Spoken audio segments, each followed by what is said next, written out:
Was something always wrong at home too? Was there like always, were you walking on eggshells at all? One of the reasons why I don't put so much into that is I always thought to myself, well, you were never physically abused. You were never sexually abused. Like, you weren't one of those kids. Oh, you judged your level of pain. So I thought, how can you complain? You know, and with that many children, I was never hungry. You start to... So your feelings didn't You matter? almost start to justify why things went the way they were. You know, and I did that my whole life.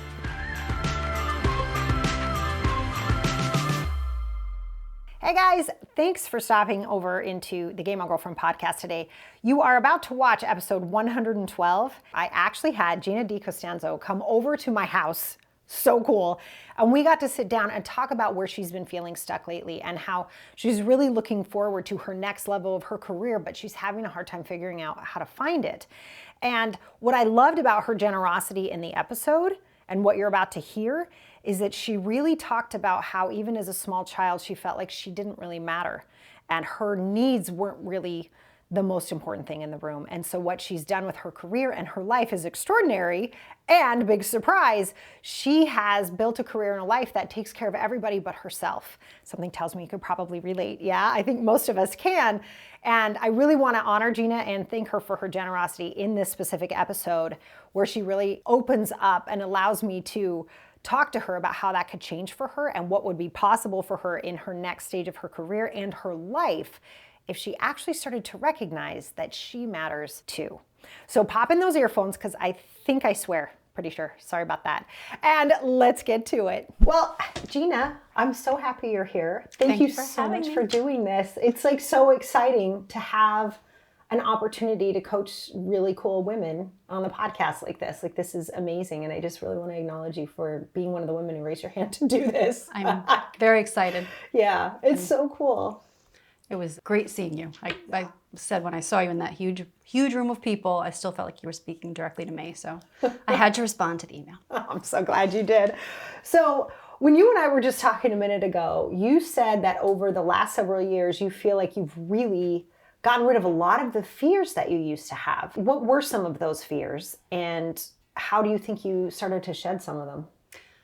I don't even necessarily think it's getting rid of fears. It feels more like I can go down a bad path and I know I'm going to get back. So if I make a bad decision, it's okay. But staying stagnant is not working for me. Got it. That's what it was. So I think that's been the biggest thing. Okay. You got it. That was great. So the biggest part of it has been for you that you've now understood. It's like, I think that happens with age too, right? Like the wisdom of age. I think it's an age thing. When we're young, we're like, oh my gosh, I made a mistake. It's all over. I can't do anything now. And you feel like you've sort of let that part of it go? Correct. Yeah. Yeah. And so tell me a little bit about why you wanted to come and talk to me today. What do you really want to get out of our time together that you think could help shift your direction or help you feel more complete in what you're doing? Prior to meeting you, I had come to terms with the fact that I think a lot of the ways I did things in life came from childhood. Okay. You know, and that's without therapy, because I really had not, I'd done a lot of reading trying to figure out why I was feeling certain ways, why things were playing out the way they were. So I started to realize that childhood probably brought a lot of it. And when you ask that question, talking about, you know, limiting beliefs, what's the narrative in your head that you remember from childhood where you started to realize things could go wrong? Yeah. And I was scrambling because I know it's there, I just couldn't find it. I couldn't find the exact phrase or the exact word, maybe because there were too many things. Yeah. But that's another reason why I said, oh my God, this woman is talking to me, because I think I put it out of my head for so many years. You know, when you're younger and you get married and you think that's going to be your whole role in life and you're going to be a mom and a wife. And I was a nurse, so I had a very productive job and a nurse practitioner, and I had a productive job with that. But then, you know, within a few years, a couple things fell apart, and I'm like, wait a minute, I had to start rethinking things. So can you share with us a little bit more what you mean by that? So there's two things I want to ask. Is one, I think the question that you're referring to, just for anybody who wasn't there or didn't hear it, was, you know, around the age of 4 to 6, we have a moment in our lives where we really recognize, oh my gosh, things can go wrong. Like that, there's something wrong. And when we're that age, it's our fault. Yeah. Do you remember exactly what that was that you remember that day when I was talking? I remember scrambling, trying to figure out what it was, because I feel like there were a lot of different things. Only because, as I said, I'd been exploring that already for probably about a year before I sat in that luncheon with you. And I started to kind of realize there's a lot of narrative in my head. There's a lot of things that probably set me up to be where I should feel amazingly successful at 53. I should, but I don't. So one of the things that you felt when I said that day was that there is a narrative for you, but you were having a hard time articulating it. Do you think you could articulate it more now? I still scramble a little bit because it's a couple different things, but I think the overall situation is that I really didn't have a lot of role models. You know, there wasn't a lot. I had a huge family, a huge mixed family with a lot of dysfunction that I will openly say. But I think I was constantly looking for a role model and never really had one. Okay. So I used to kind of pick and choose. I'm going to do this like this sister. I'm going to do this like this brother. I'm going to, you know, and the one thing that was always very easy for me was school. I was academically, I would get all this, you know, look what a smart kid she is. You know what? When it comes easy to you, and academics came easy to me. I'm not saying I was street smart in any way, shape, or form, but I was academically smart. Okay. That's what I pursued because it was easy, you know, and I also came from a family that was not educated initially. So like my parents were not educated people, smart people, but not educated. And they weren't necessarily two people who thought you needed college to go on with your life. What's the point kind of a thing? And that was sort of the atmosphere you grew up in? I think I had sisters that went to school and things like that, but all my brothers went into the services. But I thought to myself, God, school, I'm good at school, so I should pursue that. It's really great. You know, and I did that. And it's interesting that you say that to me too, because I got a bachelor's degree. A few years later, I went and got a master's degree.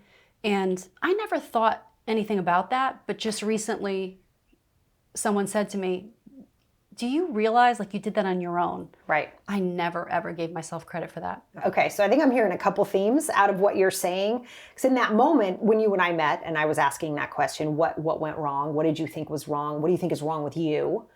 Right? It's this idea, I'm hearing a theme that, I want to say this, you tell me if I'm wrong, because I'm not going to say I'm right about this, but it's almost like I don't really matter.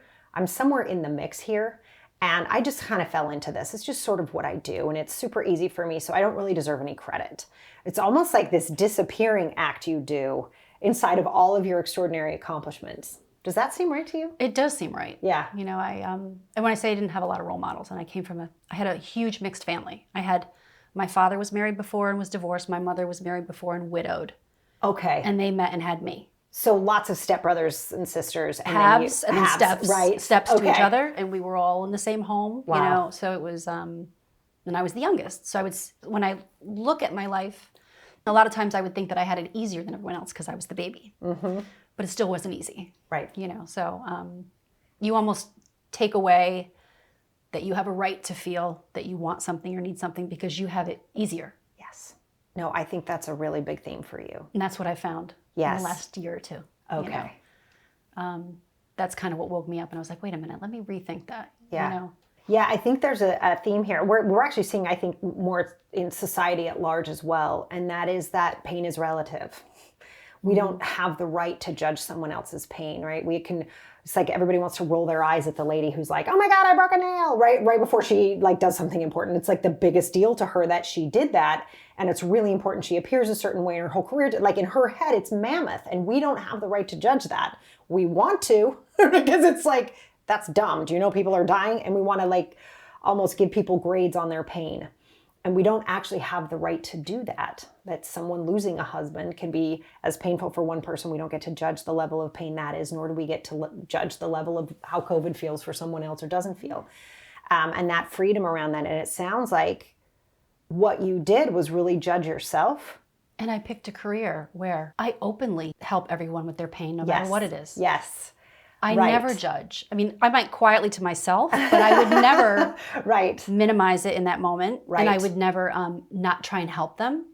And I did that my entire career. Right. And But I don't know that you do that for you. but I never thought I was entitled to it. That's right. And that's the piece that I really want to get to with you, because one of the things when I sent out that email said, hey, I'd love to coach you, like come and be on the podcast. Oh my gosh, this is so exciting.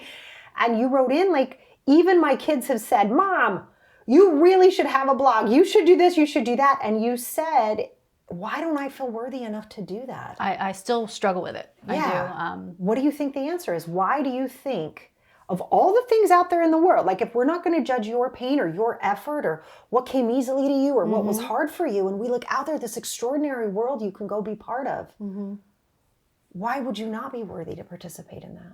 I thought my whole life was very mundane. I just thought it was typical and routine. It wasn't until I met more people too that I started to realize maybe my childhood was not as simple as I thought it was. You know, that was definitely, I kind of knew it wasn't, but I also grew up in that house where you don't really talk about things. You know, you just kind of, you move on, you know, that's life. You got to suck it up, keep going. So I started to kind of dissect that and realize that was part of it. And then I thought my career, you know, she's a nurse practitioner. She works in healthcare. There's a million people that work in healthcare, especially when you live in the New York tri-state area. And I just never thought it was anything special until my own kids will point out to me, do you look how many things you've done? Look at all, you're not just a nurse practitioner. Look at all of the places you've worked. Look at all of the types of nursing you've done. And I never really thought about that. And what happens to you when you think about it? I'm starting to see there's a lot of layers to me. I think maybe I didn't think there was before. I put a lot, this is another thing too that came up before meeting you. I had put so much time and effort into the wife and mother role. Okay. Yeah. That I Yeah. never thought much about what I was doing except bring home a paycheck. You know, going to a job that I liked, that I wasn't miserable going to, which I thought was very important in life. And even on the days it wasn't so great, I said, you know, you still have a job, you still have this, you know. Just be grateful kind of a thing. Like just keep going on like you were taught. Know, like just keep going, you're fine. Just keep going, you're fine. Correct. Don't ask questions though, but just keep going, you're fine. That kind of an energy around what you were doing. If you could stop now and ask yourself, like I heard the thing about the mother and the wife. I hear that from a lot of people, especially, you know, our age, where it's just like, well, that's what you did. Correct. There's so much of that, right? And I talk also a lot about how that's just what you do around money too. Like you're not supposed to know that much about money. Just deposit your paycheck and go, and then I put myself in that role. Yeah, a lot of women did. I mean, we were taught to. So I'm not saying we're off scot-free. But you know what though? I think, yes, I'm 53, so the 50-somethings were taught that, but I definitely think where I grew up more so than New Jersey and New York were that way. I'm coming from a family where, as I said, my parents were not educated. That was the role. Those were the roles. So I almost adopted those roles where, well, he's the man, he does this, he does that, he makes the decisions. I fell into that whole routine in an area where I don't see a lot of that, which was strange to me. Because I think the women in New Jersey and New York are kind more of broke aggressive, out of that a little. and they're out of that role more than I was comfortable doing. So you feel like you still fell into something, but it was probably role modeled for you, no? I think so. Yeah. I said I picked and choose things, and I picked that maybe because it felt safest. Probably, or was it? Do you feel like it was a conscious choice or no? Partially conscious, but also convenience. Like, you know, okay, it was just there. It was there. You know, Right. like of course, when I saw myself, I wanted to be married. Like you think about things when you're younger. Yeah. I knew I wanted a career, but I also knew I wanted a family, so I was trying to balance both. And So it was a lot of just accepting what is. Yeah? yeah, A lot of that, right? Okay. my whole life. Yeah, so if we look at it now, I don't know that you answered my question though, which I get because you don't want to, and I understand that. Let me hear it again. You're like, no, I did too. No, if we were to like really sit down and look at this, why do you think you don't deserve to create whatever career path you want now? I think what holds me now from busting out or trying something new is the financial responsibilities. Like I carry benefits for my family, you know, like those types of things. Yeah. My kids are much older now, you know, so I have a job now that I don't do call, I don't do weekends, I don't do nights, so that's why I'm able to do a lot more.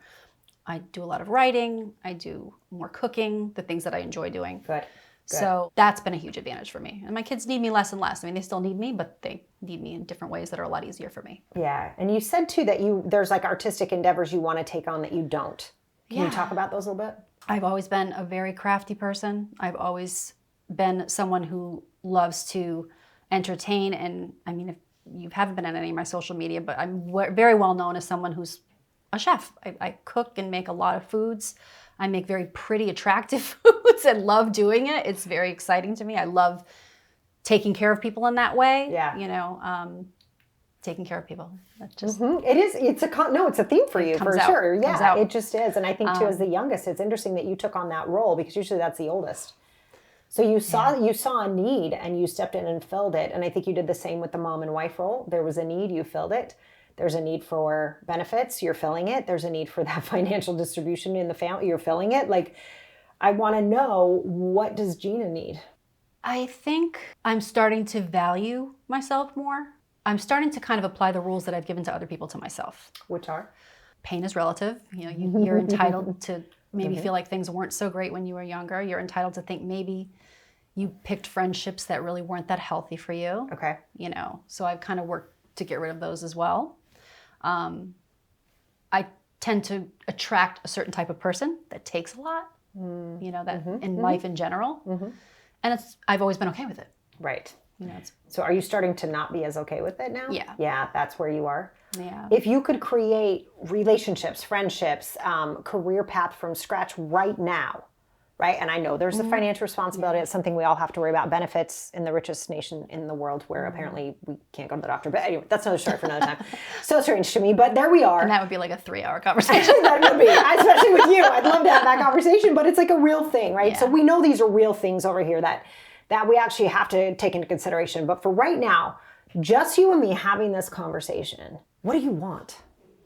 Like, how would you design your friendships, your relationships, and your career path? What do you want? I want people who motivate me. I don't want to always feel like I'm the one that's there. I want someone that lifts me up. And I'm totally okay with being vulnerable with people, and I'm okay with that. I sometimes feel like it gets to be a little bit of a one-way street, and then when you need something, it doesn't work. Like I don't want those friendships anymore. I don't want the friendships where I have to be the perfect one, right, and do everything right. And do you get that you have attracted those frienpriendships? In the last few years, it was openly displayed for me. I've really seen it. It's huge. It's a huge wake up. Yeah. I always had kind of an inkling.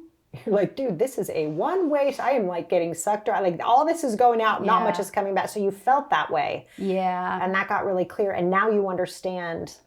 I'd love to get to the decisions you made that had you think that was okay. Do you have any idea how you felt about yourself when you were younger? Like, did you see yourself? I think it's pretty clear from a very young age, especially as the youngest. This is really unique, that as the youngest, you took on the role of taking care of everybody. That's not what most people do. The youngest is like the one who's like the party animal, going out doing whatever, because everybody else is occupied. Right? They're like, peace out, right? Like, I'm going to go have fun. And you didn't do that. So it tells me you have a belief system in there somewhere that the buck stops with you. You are the one who's going to have to make sure everything's okay. Do you know when that happened? I don't think I do. I'm trying to figure it out. But you're absolutely right about the youngest wanting to care for things. If there was ever discomfort or strife in my house growing up, I had such anxiety about it. Like, I had to be better. I had to do something right so that this would get easier. I had a couple of my brothers were just terrors for my mother, absolute terrors. So I would be as good as I could be so that day would be easier for her, And what did that mean about you? I laugh because the one time I got in trouble, like big trouble, my mother was so mad at me. I had to come home. I had to go into my room and close the door. I couldn't play with my friends. It was because I couldn't find my spelling book and I missed the bus and I was hysterical crying. That's your bad moment? That was my big moment. Damn, could you be my daughter, please? Right, no. Could I be my daughter? Never mind that. Wow, but that's the moment that sticks out to you. So that sticks out. I laugh about it because that was as an adult, I look back on it and it's hilarious. And then I think when I was a senior in high school, I stayed out like a half hour past curfew and the world ended, But that was it. That's literally all I've been in trouble my entire life when I was growing up. That's it. So you're the good girl. Yeah. I don't think I'm a great girl. I have my faults. Do you see how hard you are on yourself? Did you hear? Did you not just hear that your big bad story was you couldn't find your spelling book? I'm talking about childhood. That's like your big bad, and you're like, I'm not that good of a kid. And all of us are like, can I have her? Like, I'll take that. Like, did you hear that though? You immediately discounted. I said, you're the good girl. You're like, no, not really. I know. It's like, what? I know. No, you totally are. Like, not only is that the role you took on, it's like you hide it. It's like, I'm going to be the one that you can rely on. I'm going to be the good one, but I'll be over here just getting degrees and saving the entire world from COVID in my little corner and running the family and providing the benefits and doing everything. And you're like, but it's, yeah, but no. I'm like, what are you talking about? But yes, this is what you do. And you totally ignore it. I guess I didn't see that. Yeah. When you mentioned one thing, though, about family, too, usually, as I said, teenagers are usually completely embarrassed by you. Yeah. When my oldest, who was still a teen, was saying, why don't you write about that? Why don't you should write about this? You should talk about your family. Because I will say things, and even my youngest is much more cynical. You know, it takes a lot to impress her. She's just that kind of a kid. And even she will say, I knew I could call you because I knew you'd know the answer. I know. And neither one of them is particularly embarrassed by me, which amazes me because I know so many moms who would love to be in my position. You know, they don't have a great relationship with their kids. And we butt heads, and it's not fabulous all the time. But they're not embarrassed by me, even in my bad moments, which is amazing to me. No, I think it's a really big deal. And you discount it and go, but I don't know why. It's like, because you're freaking amazing. Oh. Like, you got it. Like, don't can make me you, it's kind of my job, sorry. But like, could you like let that go in for a second? I mean, for 1 second, can you let it go in that you are providing for your family?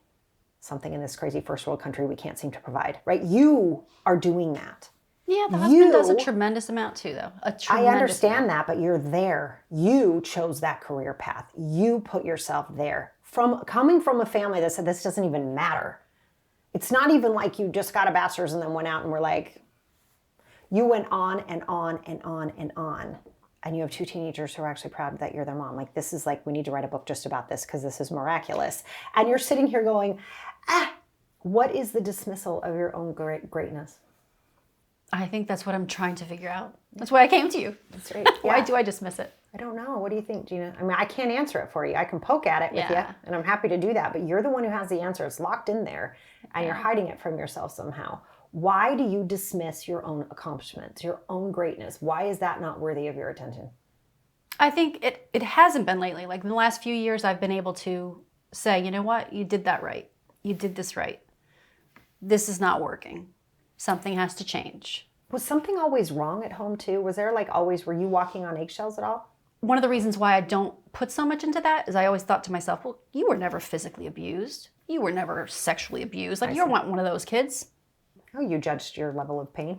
So I thought, how can you complain? You know, and with that many children, I was never hungry. You know, so you start to... So your feelings didn't You matter? almost start to, you know, justify why things went the way they were. You know, and I did that my whole life. You know, I ended up doing that with friends. And Gina, you know, it's hard to look at that, right? Yeah. Like, you got did you hear what I said though? You judged your own pain. We don't get to do that. We don't. And I made funny examples of it earlier, but like, to a child, and this, you know, we're not going to go into a whole therapy session here, but I want you to get that to a child whose feelings and experiences are not validated, they may as well not exist. I think... And that's really painful. That generation is a lot of that. There is. And where I grew up is a lot of that. So that's why I still have a few of those childhood friends, and we will talk about that. Good. You know, it's good that you guys do, but I also don't want you to disperse. Every time I talk to you about your pain, you talk about everybody. I do? Yes. Yeah, and I got it. It's painful. And I got it. Like, I'm not trying to, like, but I want you to understand there's something about experiencing that and feeling that you don't want to do, which I get. I have a lot of empathy for that.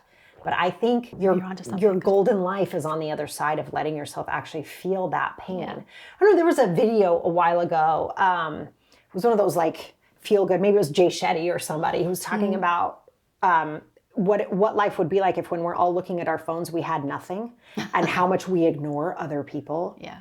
And it was like so painful for people to watch, because all we want to know is that people see us and hear us and that we matter. That's all we want to know.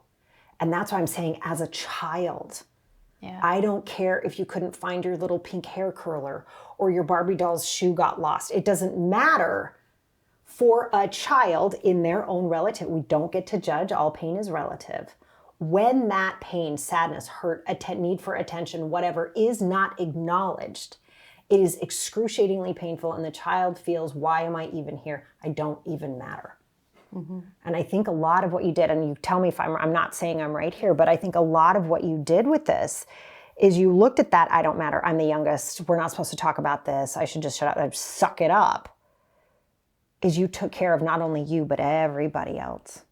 And that allowed you to not have to feel how painful that was. I think there's probably a lot of truth to that.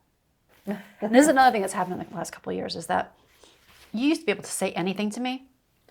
Well, I think I'll be really straight with you, I think you're waking up. That I've made a couple of had, friends in the last few years in the midst of all this who are like me, but advanced, like they've already gone through it. Yeah. And they said the same thing happened to them. You know, like all of a sudden you get upset over things you never used to. Getting back to that, though, that you are now starting to feel things. You're starting to, and I know my dad jokes about that too. He's in his 70s. He's like, I weep at everything now. Right? Part of it too, I think, is our sensitivity to life, right? The beauty of life, everything that we've experienced. I think that's part of it. But for you specifically, Gina, I think it was so painful for you to experience how much your experience didn't matter. Your view didn't matter. You're the youngest. Be quiet. Like that feeling, whether somebody said that to you directly or not, that's excruciating. And you've never let yourself feel that. And the freedom I just want to offer you there is it's probably an afternoon of crying and a lot of anger, and then you'll be fine. That's the great news about emotions, is if we actually stop trying to shove them down or pretend like nothing bothers us, which is a very, because I'm not from the East Coast originally, this is a very East Coast thing that we do. Like, it's fine.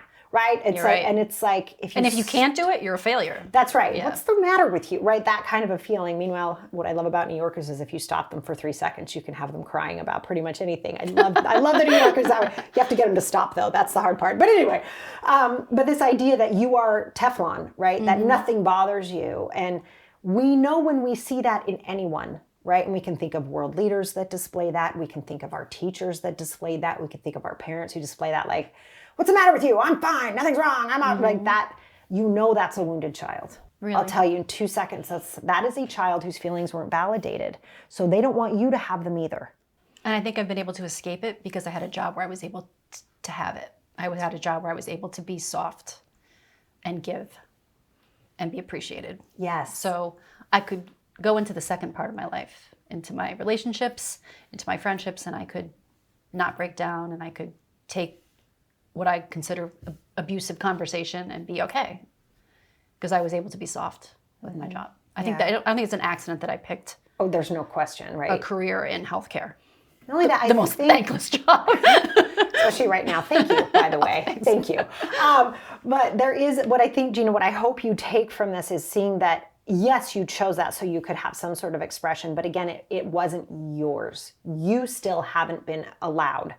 Or now that you're an adult, you have not allowed yourself to express that and actually get out there. And all of the art and all of the cooking and all the stuff that you want to do. It's my outlet. Yeah, it is. But the truth of it, like the real expression of it, whether you decide to quit your job and go at it all the way, which you absolutely can do. You know, there are chefs making 7 figures all over the planet. Like this idea that you can't make money or you lose your benefits, that's there in the beginning, but eventually it's not, right? That is something you could do if you trust yourself to actually feel what you're feeling. And I think that's the biggest missing piece, is you're not allowing yourself to feel what you feel when you feel it. You shove it down and go take care of everyone else. And when you do that, one, it makes you feel super useful, which is great because that starts to heal the, do I even matter? Do you guys even see me? Right? Of course, because you're the one that the person in the room needs, right? Like you are saving my life right now. Like I need you. I'm hungry. This needle hurts, whatever it is, you are fixing that. And that you can see the 5-year-old Gina's like, somebody sees me, I'm important, right? So there's that healing of it. But Gina, the second part is you've never expressed what you actually want and how you feel. Not how everybody else feels or what everybody else needs from you or what they want to pull from you, but what you need and what you really want. And we don't get do-overs on this. You're right, you get one ride. You just get the one, right? And there's a lot in there that because at a young age you started practicing I don't matter, you still believe it. And or what you really want doesn't matter. Let me say it that way, right? Yeah. I think you have started to heal some of that. I think you're right. But there's still that underlying belief. Like when your kids say, Mom, you should have a food blog. This would be amazing. You go, no.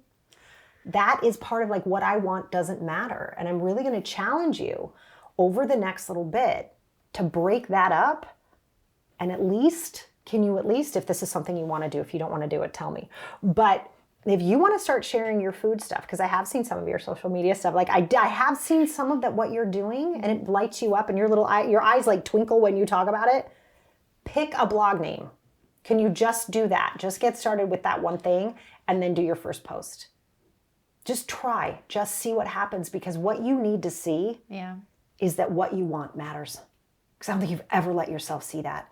That in your relationships, in your parenting, in your experience of nursing even. Mm-hmm. I'm sure there's things you see like, oh, I would love it if, and I would bet, tell me if I'm wrong, you're not sharing that.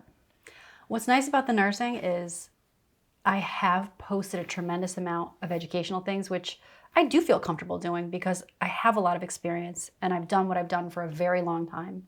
And I've worked in a lot of different areas. I've worked in primary care and urgent care and dermatology and, Wow.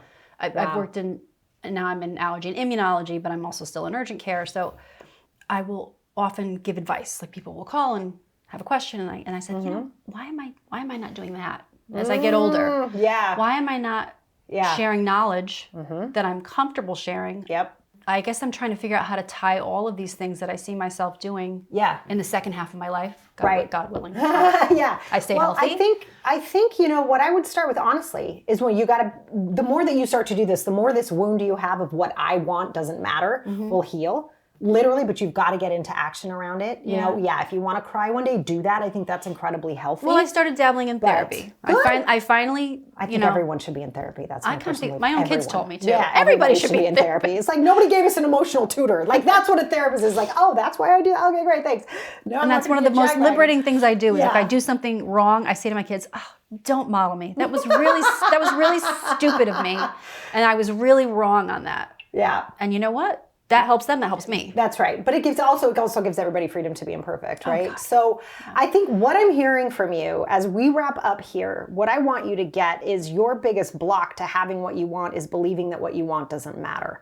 I think you're actually more clear on what you want than you think. Really? Yeah. I think you've just been hiding behind, it doesn't matter if I come up with it anyway because I shouldn't do it because I don't matter because I have to take care of everybody else. So you kept that story going instead of saying what I really want to do.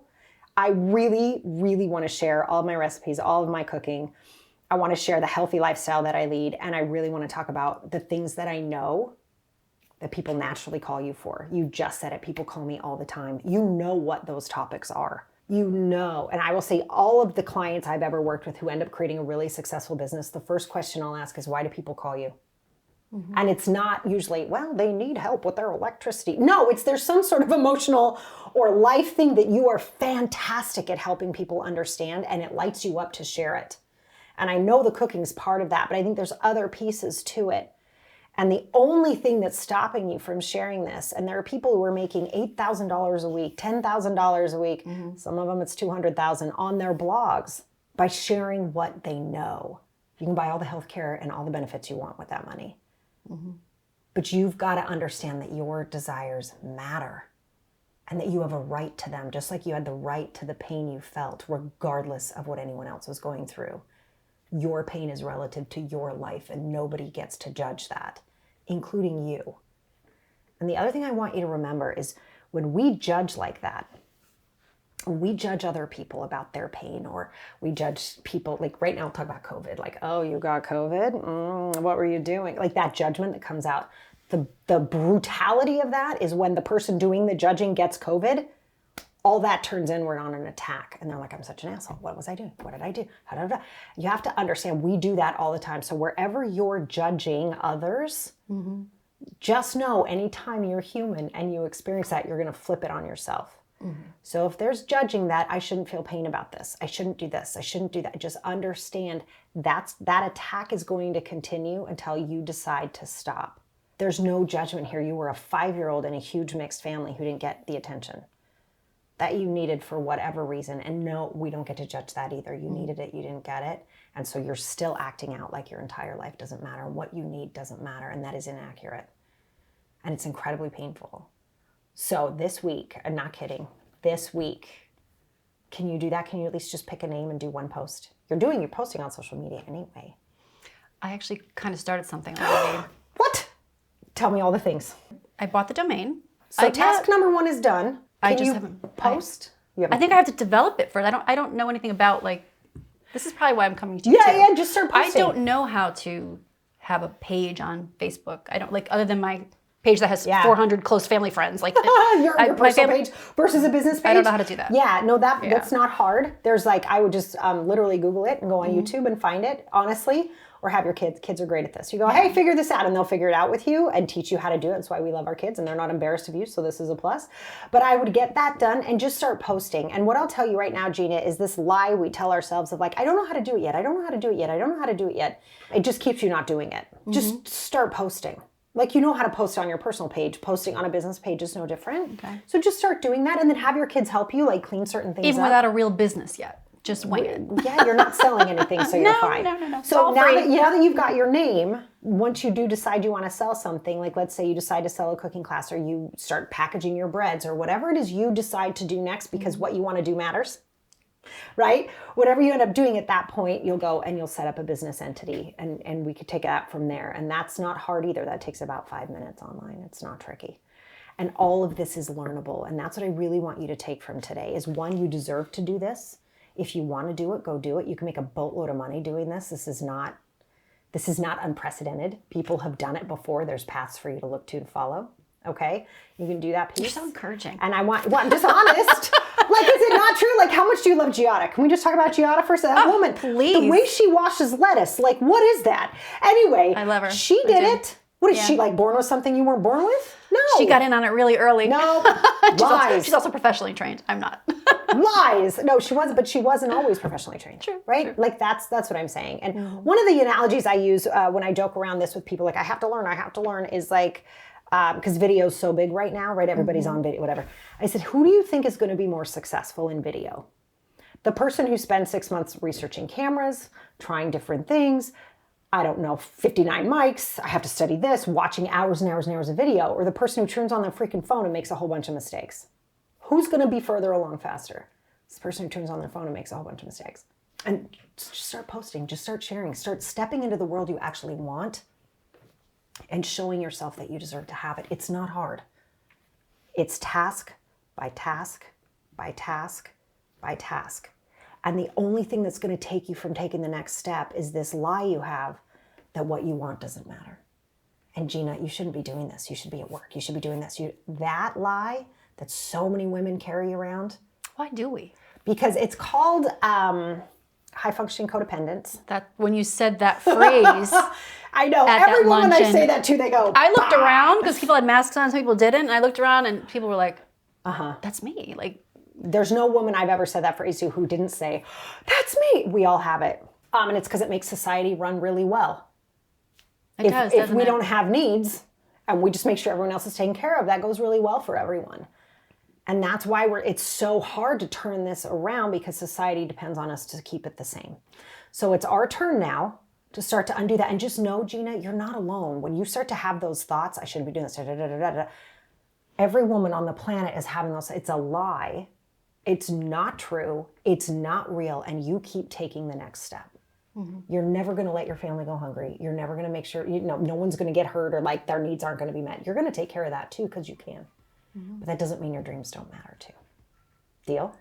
Deal. All right, cool. So I can't wait to see what you post. Can you send us your first post after you do it? I will. All right. I will. I love it. Gina, thank you for coming in today. Thank you for being so courageous. I know this one was tough. It took us a bit to get to, but I'm really proud of you for sharing this. It's going to help a lot of people.